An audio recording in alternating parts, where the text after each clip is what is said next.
It was only last month former State Senator Ted O'Brien was here being moved to a rehab facility. It was a huge relief for many of you to see him on this day. He had survived weeks on a ventilator.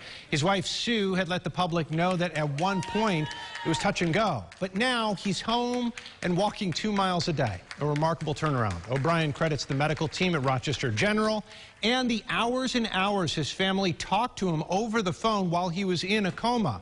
That's part of my exclusive interview with him today.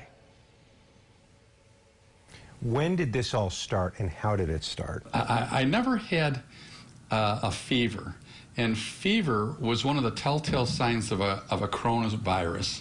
And this is in the end of the first week in March, so it was early on in the outbreak.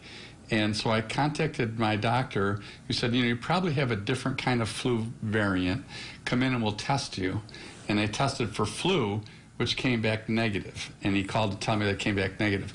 That night, I got up in the middle of the night to use the bathroom and passed out. So my wife called 911, and I went by ambulance to Rochester General. And there they did a COVID-19 test, which came back positive. But my symptoms weren't so bad that I was discharged and quarantined in a spare bedroom here at the house. And but after 3 or 4 days, my cough was getting worse and worse and worse. And my wife drove me back to Rochester General. I remember driving there with her and getting out and walking into the emergency department and sitting in a wheelchair. And that's the last thing I remember until I woke up 3.5 weeks, 4 weeks later. One of the unfortunate parts about this is loved ones can't be in the room, but the medical team, they were able to put a phone next to your ear so your family could talk to you even while you're in the coma. And you were telling me that you don't remember anything specifically about what they said, but that one story. At that time, I was having a very persistent dream that wasn't reality, but I was dreaming that I was trapped in a house, unable to move, and that I was so hot and exhausted and just tired that I remember saying out in my dream to this empty room, I don't know if I can make it, through this night. And around that time, I heard voices outside the house saying, yes, he's in there, it's going to be okay.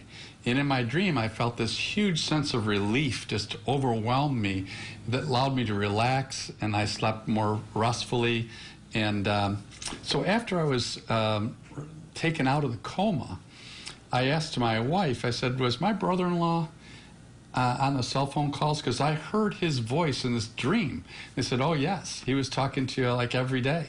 And I just think, you never really know, is that a real experience or what?